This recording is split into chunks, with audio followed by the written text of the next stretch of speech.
Hello, my lucky learners. Welcome back to Lucky English for Beginners. I am absolutely delighted to have you with me today.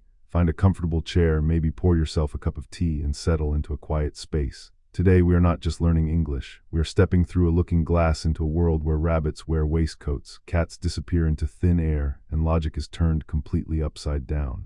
We are going to explore the life of a man who lived a quiet, normal life on the outside, but whose mind was a fireworks display of imagination. His name was Lewis Carroll, the creator of Alice's Adventures in Wonderland. This is a story about how a shy, serious teacher found a way to create a world where nothing is impossible. It is a story about the power of play, the magic of questioning, what if, and why your own unique way of seeing the world is your greatest strength. Part 1: The Boy Behind the Magic. Our story begins in 1832 in a quiet village in England. The man the world would come to know as Lewis Carroll was actually born Charles Lutwidge Dodson. He was a very intelligent, very shy boy. He didn't have many friends his own age, so he invented his own. He loved to draw pictures, he loved to build puppets, and he loved to create magic tricks. While other boys were playing rough games, Charles was building a world of his own. He was the eldest of 11 children, and he was the one who kept his brothers and sisters entertained. He wrote poems for them, he created games for them, and he filled their days with laughter.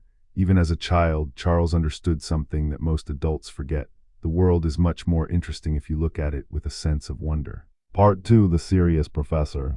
Charles grew up to be a very serious man. He became a professor of mathematics at a famous university in Oxford. He loved numbers, logic, and patterns. If you had met him then, you would have seen a man who was very careful, very quiet, and very professional. He was a man of the real world, the world of facts and figures. But there was a secret door in Charles's mind. He was a friend of the dean of his college, a man who had a young daughter named Alice. One beautiful summer afternoon in 1862, Charles went for a boat ride on the river with Alice and her sisters. To keep them entertained, he began to tell a story. It was a story about a little girl named Alice who falls down a rabbit hole into a world where everything is strange. The girls laughed, they asked for more, they begged him to write it down. Charles didn't know it then, but in that quiet, sunny moment on the river, he wasn't just telling a story. He was inventing a masterpiece. Part 3: Why Lewis Carroll Matters to You. You might ask, why should I, an English learner, care about a mathematician from the 19th century? That is a wonderful question. Lewis Carroll is important because he taught the English language how to play. Before he wrote Alice's Adventures in Wonderland, stories for children were often very serious. They were designed to teach you how to be good or obedient.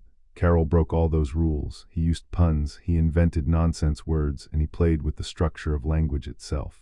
When you learn English, you might feel like you have to be serious. You might worry about being correct. But Lewis Carroll shows us that language is a tool for joy. When you play with words, you learn them much faster. When you make a mistake and turn it into a joke, you learn how to handle the language with confidence. Your English doesn't always have to be a math equation. Sometimes it can be a daydream. Part 4: The Art of the What If. Carroll's greatest gift was his ability to ask what if. What if a cat could smile without a body? What if a tea party never ended? What if you drank a potion and grew as tall as a house? These questions take you out of the boring parts of life and put you in a place of infinite possibility. My lucky learners, I want you to start doing this with your English. When you're studying, don't just ask, what does this word mean? Ask, what if I used this word in a funny sentence? What if I wrote a tiny story about this vocabulary list? When you make your studies a game, your brain wakes up. It stops being a chore and starts being an adventure. Lewis Carroll proved that even the most logical person can find room for magic. You are capable of that same magic. Part 5: The Gift of Imagination. Lewis Carroll spent his life in the serious halls of a university, but he always kept his child's eyes. He kept his sense of curiosity alive, no matter how old he got. He noticed the way things didn't make sense, and instead of trying to fix them, he celebrated them. I know that learning a language can feel like being Alice down the rabbit hole. Everything is confusing. The words sound strange. The grammar rules seem to change just when you think you've mastered them. It can feel a little lonely and a little overwhelming. But remember, Alice didn't stop. She kept exploring. She asked questions. She met interesting characters. She grew stronger and wiser because she was brave enough to wander through Wonderland. Your English journey is your Wonderland. Every time you open a book or listen to a podcast, you're stepping into a new world. Some of it will be strange. Some of it will be difficult. But it is all part of the magic. Part 6: A Legacy of Nonsense. Lewis Carroll died in 1898, but the world he built is more popular today than it ever was. His words have been turned into movies, songs, plays, and art. People all over the world still quote his lines. He showed us that you don't need a sword or a crown to change history. You just need a pen, a paper, and the courage to imagine things that don't exist yet. He teaches us that your perspective is unique. No one else sees the world the way you do. No one else has your specific combination of dreams, memories, and thoughts. When you speak English, you are sharing that unique perspective with the world. Don't hide it, let it come out.